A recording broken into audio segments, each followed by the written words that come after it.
चलो बच्चों, आज हम अपना नेक्स्ट टॉपिक स्टार्ट करने जा रहे हैं। क्या? रेजोनेटिंग स्ट्रक्चर, रेजोनेंस पढ़ाने जा रहा हूं आज की क्लास में मैं।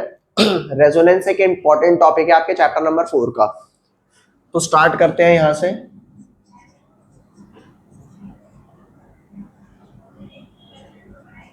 रेजोनेंस, अभी रेजोनेंस होता क्या है मैं आपको ये बताता हूं। हमने एक स्ट्रक्चर देखा O2 मॉलिक्यूल का। किसका? O2 मॉलिक्यूल का। O2 मॉलिक्यूल कैसे बनता है? O के अराउंड कितने इलेक्ट्रॉन होते हैं आउटर मोस्ट शेल में? 6। दूसरे O के अराउंड भी कितने होते हैं? 6। तो ये वाला जो ऑक्सीजन है यहाँ से 2 इलेक्ट्रॉन शेयर करता है, ये वाला ऑक्सीजन यहाँ से 2 इलेक्ट्रॉन शेयर करता है। तुम बताओ ऑक्टेट कंप्लीट हुआ कि नहीं हुआ? ऑक्टेट कंप्लीट हो गया। तो यहाँ पे O और O के बीच में 2 बॉन्ड बन गए, 1 2 1 2। ठीक है, दोनों के पास 2 बॉन्ड पेयर हो गए, है ना। इस O के 2 बॉन्ड पेयर हो गए, इस O के भी 2 बॉन्ड पेयर हो गए, और दोनों के 2 नॉन पेयर हो गए। बताओ ऑक्टेट कंप्लीट हुआ कि नहीं हुआ? ऑक्टेट कंप्लीट हो गया। अब मेरी छोटी सी बात सुनना, क्या अब इसको और बॉन्डिंग करने की जरूरत है? और बॉन्डिंग करने की जरूरत नहीं है। लेकिन कोई भी मॉलिक्यूल इसलिए एग्जिस्ट नहीं करता कि हम उसे कह रहे हैं, वो करता है क्योंकि वो एटमॉस्फेयर में है। समझ रहे हो बात को? हमारे कहने से वो नहीं आया। तो चेक करना, O2 के बाद और एक्स्ट्रा O की इसमें जरूरत है नहीं, क्योंकि ऑक्टेट इसके कंप्लीट हो चुकी है। लेकिन पता है साइंस इससे आगे एग्जिस्ट करती है। ऐसा नहीं है कि सिर्फ O2 मॉलिक्यूल एग्जिस्ट करता है, एक और चीज एग्जिस्ट करती है जिसका नाम है O3। O3 हम किसे बोलते हैं? ओजोन को। अब ओजोन को समझते हैं। ओजोन क्या होता है? याद ध्यान दो, ये रहा आपका एक ऑक्सीजन जो एक ऑक्सीजन के साथ बॉन्ड बना के बैठा है, जिसके पास 2 लोन पेयर है। Is that clear? तीसरा O आता है, वो कहता है भाई O मेरे को तेरे से बॉन्ड बनाना है। ठीक है, तो अगर एक्चुअल में देखा जाए तो क्या इन 2 O को किसी तीसरे O से बॉन्डिंग करने की जरूरत है? नहीं है ना। लेकिन ये हमसे पूछ के थोड़े करेगा भाई O2 भी एग्जिस्ट करता है, O3 भी एग्जिस्ट करता है। कैसे एग्जिस्ट करता है ये आपको मैं बताता हूं। इस ऑक्सीजन के पास कितने इलेक्ट्रॉन पेयर है? मतलब 3 लोन पेयर है, 6 इलेक्ट्रॉन है ना आउटरमोस्ट में। अब ये कहता है भाई तुम इससे 2 शेयर कर ले, लेकिन ये ऑक्सीजन कहेगा अगर मैं तुझसे 2 शेयर कर लेता हूं तो मेरे पास एक्स्ट्रा हो जाएंगे। क्यों एक्स्ट्रा हो जाएंगे? क्योंकि फिलहाल मेरे 8 पूरे हैं। तो ये ऑक्सीजन कहेगा भाई मुझे तो अपने और 2 कहीं ना कहीं से कंप्लीट करने हैं। तो ये ऑक्सीजन कहेगा कि आप ये 2 इलेक्ट्रॉन है, दोनों के दोनों यहां पर रख लो। इसको कौन सा बॉन्ड बोलते हैं? Coordinate bond. कौन सा? मैंने आपको अभी तक बताया कोऑर्डिनेट को बॉन्ड के बारे में, बताया हुआ है आपको कोऑर्डिनेट बॉन्ड के बारे में, जब आपको मैं वो वाला बता रहा था ऑड इलेक्ट्रॉन मॉलिक्यूल। जब मैंने आपको ये बताया था कि अगर नॉर्मल सिंपल एक एक इलेक्ट्रॉन शेयर होते हैं तो ये वाली बॉन्डिंग कैसी हो जाती है? ये नॉर्मल कोवेलेंट बॉन्ड बनता है। लेकिन अगर कोई दोनों इलेक्ट्रॉन एक ही एटम लेकर के आ जाए तो इस वाले बॉन्ड को क्या बोलते हैं? हाँ, डेटिव बॉन्ड। डेटिव बॉन्ड का एक और क्या नाम होता है? Coordinate bond. तो यहां पर हुआ क्या, ये जो 2 इलेक्ट्रॉन थे, ये 2 इलेक्ट्रॉन बीच में रख दिए गए कि देखो ये मेरे तो रहेंगे ही रहेंगे, ये आप भी यूज कर सकते हो। अब बताओ इस वाले ओके ये पूरे हुए कि नहीं हुए ऑक्टेट? जब ये 2 इलेक्ट्रॉन इसके पास आ गए तो पूरे हो गए ना। तो हाँ, ये 2 इलेक्ट्रॉन इसके थे, इसने बीच में रख दिए ताकि तू भी शेयर कर ले। इसके पास अपने 6 थे ना, 2 और बीच में रख गए तो कितने हो गए? इसके पास 8 हो गए। और क्योंकि ये 2 इलेक्ट्रॉन इसके थे, पहले भी इसके थे, बाद में बीच में रखे, तो अब भी इसके है, तो इसके एक्स्ट्रा भी नहीं हुए और इसके 8 पूरे भी हो गए। फुल डिप्लोमेटिक तरीके से इसने उसके भी पूरे कर दिए, अपने यहां से जाने भी नहीं दिया। तो कुल मिला के ये जो कोऑर्डिनेट बॉन्ड होता है ना, इसका फीचर वैसा ही होता है जैसा एक नॉर्मल सिंगल बॉन्ड का होता है। तो अब अगर मैं तुमसे पूछूं कि अगर ये 2 इलेक्ट्रॉन जो पहले लोन पेयर थे, अब अगर बॉन्ड बन गए तो अब इन्हें बॉन्ड पेयर कहूंगा ना। तो ये वाला कंपाउंड जो आपको फिलहाल अभी ऐसा दिख रहा है, ये एक्चुअल में ऐसा होता है। यहां ध्यान दो, इस O के ऊपर एक लोन पेयर, यहां पे 2 बॉन्ड, 1 2 3 4, ये 1 2 3 4 5 6। ठीक है भाई, ये सिंगल बॉन्ड है, ये डबल बॉन्ड है। अब चेक करके देखना, एक टेक्निक होती है जिसका नाम होता है एक्सरे डिफ्रैक्शन। क्या नाम होता है टेक्निक का? X ray diffraction. वो टेक्निक पता है क्या करती है? वो 2 एटम्स के बीच में बॉन्ड लेंथ कितने हो से मेजर करती है। तो तुम्हें क्या लगता है किसकी बॉन्ड लेंथ बड़ी पाएगी, जो डबल वाली है या जो सिंगल वाली है? सिंगल वाली बगल बड़ी पाएगी और डबल वाली क्या होगी? छोटी। तो जब हमने ओजोन मॉलिक्यूल को पढ़ना स्टार्ट किया तो हमको ये लगा कि यार ओजोन मॉलिक्यूल के अंदर एक तो O और O का डबल बॉन्ड है और एक O और O का सिंगल बॉन्ड है, तो एक की बॉन्ड लेंथ थोड़ी बड़ी और एक की बॉन्ड लेंथ थोड़ी छोटी आनी चाहिए ना। अरे बोलो, तो हमने ऐसा सोचा और हमने चेक करने के लिए एक्सरे डिफ्रैक्शन टेक्निक का यूज किया। हमने सोचा क्या कि हमारे को डबल वाली बॉन्ड लेंथ थोड़ी छोटी मिलेगी और सिंगल वाली बॉन्ड लेंथ थोड़ी सी बड़ी मिलेगी। जो डबल बॉन्ड लेंथ होती है वो पता है कितनी होती है, 121 पिकोमीटर, और जो सिंगल वाली होती है वो कितनी होती है, 148 पिकोमीटर। ये एक्सपेरिमेंटल डाटा है।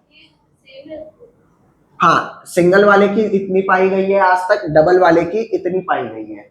बोलो, डबल की हमेशा इतनी होती है, सिंगल की हमेशा इतनी होती है। देखो साइंस है, स्टडी करेंगे, रिसर्च करेंगे तो हो सकता है आगे कुछ कुछ और पता लगता रहे, लेकिन फिलहाल मैं जितनी साइंस पढ़ चुका था एट दिस लेवल, मेरे को ये पता था अगर कहीं पे डबल बॉन्ड लेंथ है O की तो वो इतनी पाई जाएगी और सिंगल है तो वो इतनी पाई जाएगी। Is that clear? अब अगर मैं एक्सरे डिफ्रैक्शन टेक्निक में डालूंगा इसको तो मेरे को दो बॉन्ड लेंथ मिलनी चाहिए ना, लेकिन हुआ पता है क्या, हुआ कुछ ऐसा कि ये जो बॉन्ड लेंथ पाई गई ना, दो तरह की बॉन्ड लेंथ नहीं पाई गई, सिर्फ एक ही पाई गई। सिर्फ क्या पाई गई? वी सपोज्ड कि हमारे को दो डिफरेंट डिफरेंट बॉन्ड लेंथ पाई जानी चाहिए थी। क्यों? क्योंकि उसमें लुईस डिस्क्रिप्शन से एक बॉन्ड डबल बनता है और एक सिंगल। मानते हो कि नहीं मानते? पाई दो जानी चाहिए थी। We suppose to get two type of bond length, लेकिन हमारे को मिली कितनी? हमारे को मिली सिर्फ एक। पता है क्या, 121 जितनी छोटी होनी चाहिए थी उतनी छोटी नहीं थी, और 148 जितनी बड़ी होनी चाहिए थी उतनी बड़ी। इन दोनों के बीच में था कहीं डाटा।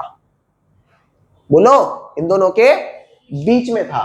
जैसे कि जितनी बॉन्ड लेंथ ये थी ना, अरे बोलो, उतनी ही बॉन्ड लेंथ ये थी। मेरी बात दोबारा सुनना, जितनी बॉन्ड लेंथ ये वाली पाई गई उतनी बॉन्ड लेंथ ये वाली। दोनों बॉन्ड लेंथ की वैल्यू पता है कितनी थी? 128 पिकोमीटर। कितनी थी दोनों की? 128 पिकोमीटर। चेक करना, नहीं, 148 जितनी बड़ी है इन दोनों के बीच में है ना कहीं ना कहीं। सिंगल बड़ी, डबल वाली छोटे, लेकिन ये कहीं ना कहीं सिंगल से छोटे है और डबल से बड़ी है। समझ रहे हो बात को? तो अब मैं तुम्हारे को एक चीज बताता हूं, ये फिनोमिना कैसे एक्सप्लेन होता है। याद ध्यान दो, जैसे कि ये O और ये O, इनके बीच में हमने सोचा डबल बॉन्ड है, और इसके बीच में हमने क्या सोचा? सिंगल बॉन्ड है। फिर हमने ये सोचा कि ऐसा थोड़ा है कि डबल बॉन्ड यहीं बन रहा होगा, डबल बॉन्ड यहां भी तो बन सकता है और सिंगल बॉन्ड यहां भी तो बन सकता है। बोलो, ये वाले जो इलेक्ट्रॉन है ना, ये जो दो इलेक्ट्रॉन थे, ये दो इलेक्ट्रॉन इस दो एटम के बीच में हमेशा रहते हैं, और ये वाले दो इलेक्ट्रॉन इस दो एटम के बीच में हमेशा रहते हैं। लेकिन ये वाले जो दो इलेक्ट्रॉन है ना, ये वाले जो दो इलेक्ट्रॉन बचे, ये हमेशा इसके बीच में नहीं रहते। मेरी बात दोबारा सुनना, मैंने लुईस डिस्क्रिप्शन से जितना मैंने इलेक्ट्रॉन डॉट स्ट्रक्चर बनाना सीखा था, मैंने ये सोचा था कि बन चुका है, O2 में डबल बॉन्ड था ना, इसको बनाने के लिए मैंने क्या किया? कोऑर्डिनेट बॉन्ड बनाया। यहां तक आपको समझ आया कि नहीं आया? अरे बोलो भाई, यहां तक आपको समझ में आया? इतने में कोई लोचा नहीं। अब अगर ये मेरा एक्चुअल स्ट्रक्चर था तो ये डबल बॉन्ड लेंथ को सपोर्ट करना चाहिए था और ये सिंगल वाली की वैल्यू को सपोर्ट करना चाहिए था, लेकिन दोनों वैल्यू क्या आई? सेम। दोनों वैल्यू क्या आई? तो अब मैं इस एक वैल्यू को कैसे एक्सप्लेन करूंगा? तो हमने एक नया टॉपिक लेकर के आया, क्या? रेजोनेंस। क्या टॉपिक लेके आए? रेजोनेंस। हमने ये कहा कि ये जो सिंगल बॉन्ड बना है ना दोनों के बीच में, वो उनका ही है दोनों का, लेकिन ये जो दो इलेक्ट्रॉन है ये हमेशा इसके बीच में नहीं है। वो किसके बीच में है? इन तीनों के बीच में। किसके बीच में है? ऐसा नहीं है कि ये कभी इसके बीच में और कभी इसके बीच में। नहीं आई बात समझ? यार सिंगल बॉन्ड ये वाला बना आपका, ये वाला, ये सिंगल बॉन्ड बना, ये सिंगल बॉन्ड सिर्फ किसका है? इन दो O के बीच का। ये सिंगल बॉन्ड सिर्फ किसका है? इन दो O के बीच का। लेकिन ये जो डबल बॉन्डेड है ना, डबल बॉन्ड वाला, अरे नेक्स्ट बॉन्ड है, ये सिर्फ इसका, किसका है? ये इन तीनों का। कैसे? वो ऐसे कि यहां पर मैं ये कह ही नहीं सकता कि ये प्योर डबल है, क्योंकि अगर प्योर डबल होता तो डबल वाली बॉन्ड लेंथ आती। मैंने क्या बोला? मैंने सिंपल आपको ये बात बोली कि ये अगर डबल बॉन्ड एक्चुअल में होती तो ये डबल बॉन्ड की वैल्यू को सपोर्ट नहीं करती। अगर ये एक्चुअल में सिंगल होता तो ये सिंगल वाली को सपोर्ट करता ना।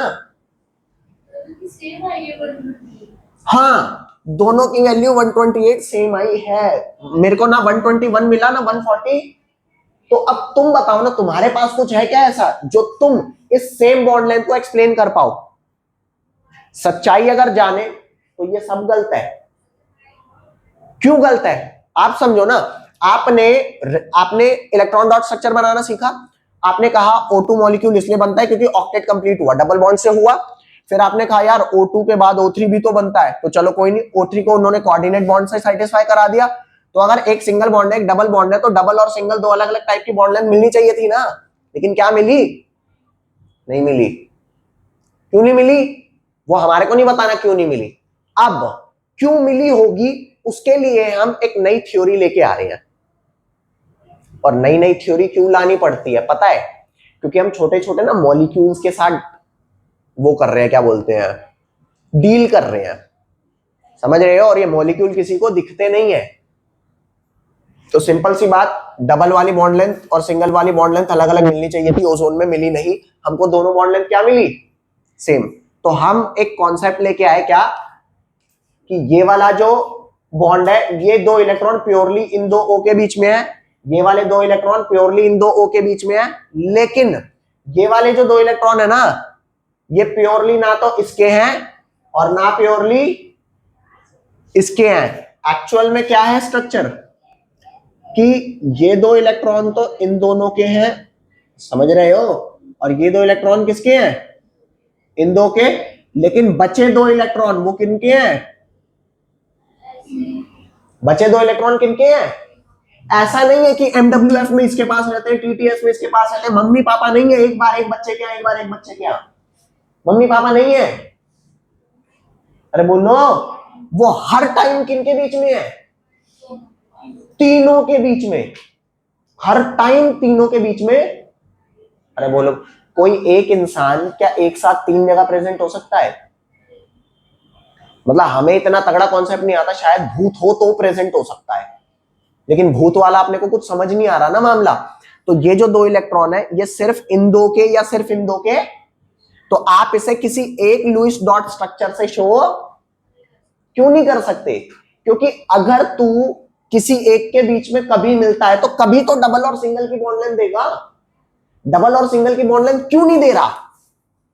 क्योंकि तू हर वक्त 24 घंटे तू किनके बीच में है? तीनों के बीच में। तो ऐसे इलेक्ट्रॉन जो एक ही टाइम पे दो एटम के बीच में रहते हो हमेशा, इन्हें बोलते हैं two centre two electron bond. क्या बोलता हूं? अरे दो एटम के बीच में है ना, तो ये बोलूंगा कि ये दो इलेक्ट्रॉन कितने सेंटर के बीच में है? दो सेंटर के बीच में। लेकिन एट द सेम टाइम दो इलेक्ट्रॉन तीन जनों के बीच में हो तो उसे क्या बोलेंगे? Three centre two electron bond. नहीं है? है? नहीं, ऐसा जरूरी नहीं है। वो कहां कहां हो सकता है, that we are no one to say. अब मुझे नहीं पता, क्योंकि हमारे लिए तो ये पहली बार इजाद हुआ है कॉन्सेप्ट। समझ गए बात? तो मैंने सिंपल ये कहा कि ना ये प्योर डबल है ना ये प्योर, और ऐसा भी नहीं है कि कभी ये डबल ये सिंगल, कभी ये डबल ये सिंगल, ऐसा भी नहीं है। मतलब ये स्ट्रक्चर एग्जिस्ट करते ही नहीं है, क्योंकि मेरे को ना डबल वाली बॉन्ड लेंथ मिली ना सिंगल वाली। मेरे को हर टाइम क्या मिली? डबल और सिंगल के। दिस वॉज द टाइम जब मुझे ये पता लगा कि बॉन्ड जो है ना, वो सिर्फ दो या एक नहीं होते, बॉन्ड 1.5 1.7 भी हो सकते हैं। क्या जरूरी है क्या कि दो लोग या तो इतने क्लोज रहेंगे या तो इतने क्लोज रहेंगे? यार उनका एक्सटेंट ऑफ क्लोजनेस उनकी शेयरिंग पे डिपेंड करेगा, और शेयरिंग ऐसा नहीं हो सकता कि वन बॉन्ड है, टू बॉन्ड है, थ्री बॉन्ड है, वो पॉइंट्स में हो सकता है। अरे बोलो भाई, कोई दिक्कत इसमें? आप इसको फटाफट नोट करो, फिर इसकी प्रैक्टिकल एप्लीकेशन बताता हूं आपको जो क्वेश्चन आएंगे। तो बच्चों अब क्वेश्चन ये आता है कि रेजोनेंस क्या होता है और हम कहां कहां इसे अप्लाई कर सकते हैं। तो यहां ध्यान देना, जैसे कि ये आपका क्या है, ओजोन का स्ट्रक्चर था। ओजोन के स्ट्रक्चर में अगर कोई बंदा स्ट्रक्चर बनाना चाहे लुईस डॉट स्ट्रक्चर से, ठीक है, तो वहां पर होगा क्या है, या तो वो यहां डबल बॉन्ड बना सकता है या यहां सिंगल बॉन्ड बना सकता है, अरे बोलो, या फिर इसका रिवर्स कर सकता है, यहां पे डबल और यहां पर।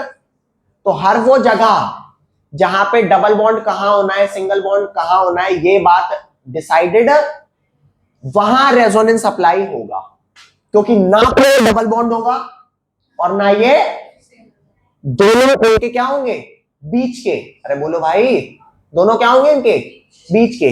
फॉर एग्जाम्पल पेपर में क्वेश्चन आया, पेपर में क्या क्वेश्चन आया, राइट या draw resonating structures of O3 molecule. O3 क्या होता है, ओजोन। O3 क्या होता है, अब यहां ध्यान दो, आपने O का ये बनाया 1 2 3 4 5 6, O का ये बनाया 1 2 3 4 5 6 और O का एक यहां बनाया 1 2 3 4 5 6। आप एक ये बनाओगे और आप यहां पे क्या बनाओगे, डबल बॉन्ड। तो आपका स्ट्रक्चर कैसे बनने वाला है, कुछ ऐसे बनने वाला है, O double bond O single bond O। अब चेक करके देखना, आपने यहां डबल और यहां सिंगल बनाया ना, क्या कोई गारंटी है कि यही डबल है ये सिंगल है? तो अब यहां पे रेजोनेंस लगेगा, क्या लगेगा यहाँ पे, चेक करके देख, एक रेजोनेंस स्ट्रक्चर अब आपका ऐसा बनेगा O, जिसमें ये डबल होगा और ये क्या होगा, सिंगल। ना तो ये एक्चुअल में एग्जिस्ट करता है ना ये दोनों एग्जिस्ट करते ही नहीं है, ये कुछ है ही नहीं इस दुनिया में। अगर कोई पूछा जाए इनका कोई अस्तित्व है, नहीं है। तो क्या एग्जिस्ट करता है, इनका एक थर्ड स्ट्रक्चर एग्जिस्ट करता है जो कुछ ऐसा होता है, ये dot dot dot dot dot, इधर भी डॉट डॉट डॉट डॉट, ये और ये। इसको लेकिन डायरेक्ट अगर कभी ये पढ़ाया जाए तो मेरे को नहीं समझ में आएगा, तो बच्चों को पहले ये पढ़ाया जाता है फिर ये पढ़ाया जाता है। अब आप कहोगे इसे खारिज क्यों नहीं कर देते, क्योंकि अगर बच्चे को डायरेक्टली ये पढ़ाने लगेंगे तो वो समझ ही नहीं पाएगा। अरे भाई दुनिया कितनी टेढ़ी है, अगर तुम्हारे को बचपन से ही बता दिया जाए, 1 साल का होकर के, 1 साल के आपको दुनिया का टेढ़ापन सिखाने की कोशिश किया जाए, तो क्या आप समझ पाओगे, वो कैसे सीखोगे? एक्सपीरियंस से आपको समझ आएगा ना आपको कितना डिप्लोमेटिक तरीके से बिहेव करना है। आपको किसी के आगे बहुत ज्यादा बुरा भी नहीं बनना, अच्छा भी बनना है, अपना काम भी निकलवाना है। यार ये सच्चाई है, आप हर जगह सच बोल करके काम नहीं चला सकते। नहीं आ रही बात सब आपको, बोलो। तो सिंपल सी बात है, किसी भी बंदे को डायरेक्ट रेजोनेंस का वो स्ट्रक्चर नहीं बताया जाता जो एग्जिस्ट कर रहा है एक्चुअल में। आप पहले ये बताओगे फिर आप बताओगे कि यार ये क्यों नहीं हो सकते, क्योंकि ये वाली बॉन्ड लेंथ सेटिस्फाई नहीं हुई। समझ गए? तो जो स्ट्रक्चर एग्जिस्ट ही नहीं करते उनको हमने खारिज नहीं किया, हमने उनको एक नाम दिया। क्या नाम दिया? रेजोनेटिंग। क्या नाम दिया इनको? Resonating structure. ये रेजोनेटिंग स्ट्रक्चर एग्जिस्ट ही नहीं करते।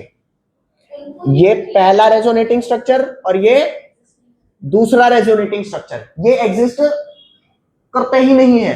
अच्छा, रेजोनेटिंग स्ट्रक्चर का एक और नाम है। अरे बोलो, तुम्हारे भी तो 2 नाम होंगे यार, कईयों के 2 होते हैं, कईयों के 3 होते हैं, नाना अलग रखते हैं, दादा अलग रखते हैं, नानी अलग रखती है। समझ गए बात? रेजोनेटिंग स्ट्रक्चर का एक और नाम होता है क्या? Canonical structure. क्या नाम है? Canonical structure. इनका एक और नाम है क्या? Contributing structure. Contributing structure. तो अगर कोई बोले क्या कंट्रीब्यूटिंग स्ट्रक्चर और रेजोनेटिंग स्ट्रक्चर सेम वर्ड्स हैं? हाँ, वर्ड सेम नहीं है लेकिन है सेम चीज को ही बोलते हैं।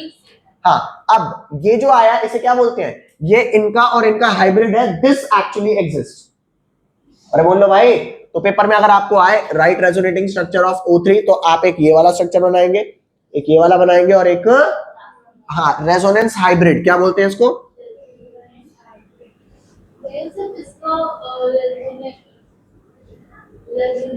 हाइब्रिड। इसे फटाफट लिखो। हाँ नहीं, और भी है, वो करा रहा हूं, जो पेपर में आता है वो करा रहा हूं। ठीक है, इसे लिख लो फटाफट। तो बच्चों सामने ध्यान देंगे, कार्बोनेट आयन है। आज मैं आपको कार्बन और ऑक्सीजन के बारे में एक बात बताने जा रहा हूं जो आपको कोई नहीं बताएगा, ठीक है। कार्बोनेट आयन कुछ ऐसा होता है, से double bond O, single bond O, single bond O, ये होता है कार्बोनेट आयन का स्ट्रक्चर। अब जहां पे डबल बॉन्ड लग गया, यहाँ पे बॉन्ड पेयर कितने हो गए, बॉन्ड पेयर कितने हो गए, दो। क्या मैंने आपको ये बात बताई है कि इलेक्ट्रॉन पेयर हमेशा किसके बराबर होता है, बॉन्ड पेयर प्लस, ये बात मैंने आज तक आपको बताई है, नहीं बताई? अरे बोलो भाई। लोन पेयर वो होते हैं जो ऐसे वाले होते हैं कि ये एक लोन पेयर है, अगर कहीं पे दो लगे हैं तो वो कितने लोन पेयर हो गए, दो लोन पेयर। और ये बॉन्ड पेयर होते हैं, जैसे ये एक बॉन्ड, ये दो बॉन्ड, ये तीन बॉन्ड। अरे बोलो भाई, तो ऑक्सीजन के जो इलेक्ट्रॉन पेयर होते हैं ना, मतलब bond pair plus lone pair का सम, वो हमेशा कितना होता है, चार। तो चेक करके देख, अगर यहाँ पे दो बॉन्ड पेयर है तो लोन पेयर कितने होंगे, दो। तो यहाँ पे दो लोन पेयर डाल दो। बोलो भाई, अगर यहाँ पे दो बॉन्ड पेयर है तो दो क्या होंगे, लोन पेयर। अगर यहाँ पे एक बॉन्ड पेयर है तो कितने लोन पेयर होंगे, तीन। अरे चार चाहिए ना सम टोटल। अगर बॉन्ड पेयर एक निकल के आया तो लोन पेयर कितने होंगे, क्योंकि मैंने कहा ना इलेक्ट्रॉन पेयर टोटल कितने होते हैं, चार। तो one pair, two pair, three pair, और जहां पे एक बॉन्ड पेयर है वहां नेगेटिव चार्ज डालो। यहाँ पे भी one pair, two pair, three pair, और जहां एक पेयर है वहां पे नेगेटिव चार्ज डालो। तो ये फर्स्ट रेजोनेटिंग स्ट्रक्चर है किसका, कार्बोनेट आयन का। अब किसने कहा कि ये डबल है और ये दो सिंगल है, हो सकता है ये डबल हो। अरे बोलो, तो नेक्स्ट स्ट्रक्चर इसका कैसे बनेगा,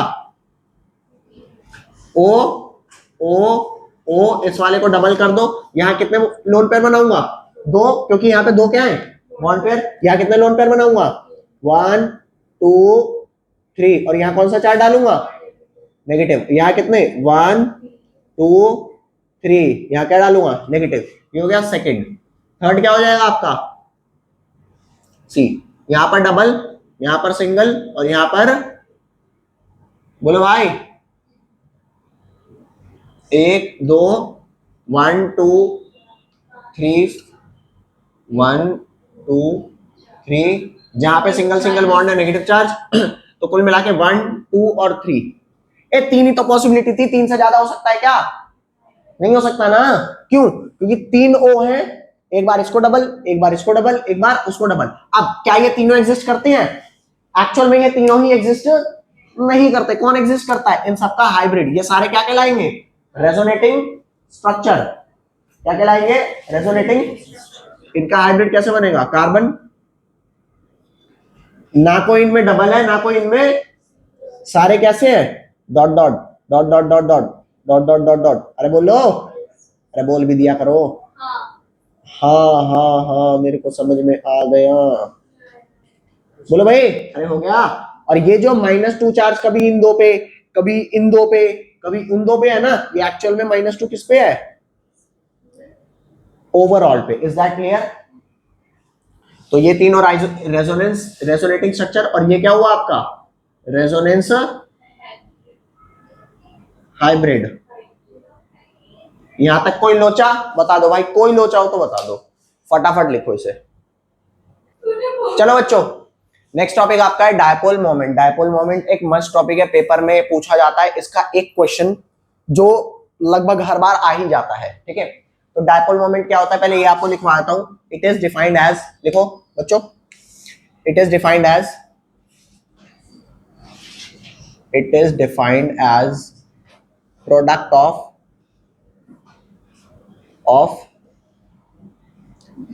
magnitude of charge, product of magnitude of charge and separation between them, and separation between them। दो चार्जेस हैं, उनका प्रोडक्ट किस चीज का, चार्ज का, and separation between them. Separation between them bond length को कह सकते हैं हम, ठीक है। जैसे मान करके चलो ये क्या होता है, ये H है और ये क्या है गाइस, Cl। H और Cl के बीच में बॉन्ड लेंथ होती है ना, ठीक है। तो H के ऊपर कुछ चार्ज होगा। जैसे अगर मैं बात करूं Na, Na एक इलेक्ट्रॉन कंप्लीटली किसको ट्रांसफर कर देता है, Cl को। तो जब एक इलेक्ट्रॉन कंप्लीटली ट्रांसफर कर देता है तो यहाँ पे क्या चार्ज आता है, +1, और ये क्या चार्ज आता है, -1। अरे बोलो भाई, तो ये +1 और -1 चार्ज नहीं, कूलम्स में क्या वैल्यू है इनकी, चार्ज की यूनिट क्या होती है, कूलम। क्या यूनिट होती है, हाँ। तो यहाँ पे अगर मैं मानूं H और Cl में कौन इलेक्ट्रोनेगेटिव है, Cl ज्यादा इलेक्ट्रोनेगेटिव है, तो इलेक्ट्रॉन कौन खींचने वाला है अपने पास, Cl खींचेगा। तो इसमें स्लाइटली नेगेटिव और इसमें स्लाइटली कौन सा चार्ज आएगा, पॉजिटिव। तो अब डायपोल मोमेंट को मैं डिफाइन करता हूं इससे, इसको, इस सिंबल को क्या बोलते हैं, म्यू। क्या बोलते हैं, म्यू बोलते हैं, म्यू नहीं बोलते, म्यू, MU, म्यू। म्यू जो सिंबल है ये होता है डायपोल मोमेंट का, और डायपोल मोमेंट बराबर होता है प्रोडक्ट ऑफ चार्ज मल्टीप्लाई में separation between them. Separation between them को मैं क्या बोल रहा हूं, बॉन्ड लेंथ। चार्ज की यूनिट बताना क्या होता है, चार्ज की यूनिट कूलम होती है, और बॉन्ड डिस्टेंस की क्या यूनिट होती है, मीटर। क्या होती है भैया, अबे क्या होती है, हाँ मीटर। ताकि ये सेंटीमीटर ना लिखे इसलिए इसके बीच में क्या डाल देते हैं, हाइफन। अरे हाइफन डाल देते हैं, क्या है ये, कूलम मीटर। अरे डैश मान ले यार, ठीक है, सेंटीमीटर नहीं है, क्या है ये, कूलम मीटर, ठीक है, कूलम मीटर। और एक और चीज बता दूं कि ये एक साइंटिस्ट थे जिन्होंने, जिनका नाम था डीबाय, तो उन्होंने अपनी एक यूनिट दी, 1 debye is equal to 3.33 into 10 की पावर -30 कूलम मीटर, इंटू 10 की पावर -30 कूलम मीटर। एक बार चेक कर लो यही वैल्यू है कि कुछ और है, यही है, इतने कूलम मीटर, ये 1 डीबाय होता है। अब आपको एक चीज बताता हूं, ये एक वेक्टर क्वांटिटी होती है, क्या, dipole moment is a vector quantity. यहां पर लिखेंगे डायपोल मोमेंट क्या होता है, dipole moment is vector quantity. अच्छा, अगर ये वेक्टर है तो इसकी डायरेक्शन होगी, इसकी डायरेक्शन होती है नेगेटिव टू पॉजिटिव, ठीक है। It's direction is from, it's direction is from negative to positive. Actual direction क्या होती है, नेगेटिव टू पॉजिटिव। तो अगर मैं आपसे पूछूं कि HCl के अंदर डायरेक्शन क्या होगी, कौन नेगेटिव है कौन पॉजिटिव है, नेगेटिव कौन है, Cl। अबे काका नेगेटिव Cl है, Cl की तरफ, Cl पे नेगेटिव चार्ज होता है ना, तो उसकी डायरेक्शन क्या हुई, Cl से, हाँ Cl से। अरे बोलो भाई, बट इन केमिस्ट्री हम उल्टा लेते हैं, बट इन केमिस्ट्री क्या लेते हैं, एक रीजन से उल्टा लेते हैं। यहां पर लिखो, बट इन केमिस्ट्री, ये पॉजिटिव टू नेगेटिव जाएगा ना, हाँ, but in chemistry we take opposite. तो ऑपोजिट क्या हो गया गाइस, H और Cl में कहां डायरेक्शन हो गई ये, अब हमारे को पता ही उल्टी डायरेक्शन है, तो हम इसको क्या करते हैं, कट, क्या कर देते हैं। अरे पॉजिटिव टू नेगेटिव हो गया, क्यों पॉजिटिव टू नेगेटिव लिया, क्योंकि जो हमारे इलेक्ट्रॉन की डायरेक्शन होती है वो positive, electropositive to electronegative जाती है ना। अरे बोलो भाई, नहीं आई बात समझ, जो हमारे इलेक्ट्रॉन की डायरेक्शन है वो कहां से कहां जाती है, पॉजिटिव से नेगेटिव, इसलिए हमने इसे वही ले लिया जहां पे इलेक्ट्रॉन मूव कर रहा था। Is that clear. लेकिन ये एक्चुअल डायरेक्शन नहीं है, पेपर में आएगा कि डायपोल मोमेंट की डायरेक्शन क्या है, तो आप क्या लिखोगे, negative to positive, but in chemistry क्या लेते हैं, positive to negative, the direction of movement of electron. Is that clear, क्योंकि असली डायरेक्शन नहीं है, ऐसे कट मार के शो कर दिया, नहीं आई बात समझ, नहीं। अब मेरी बात सुन, मेरी बात सुन।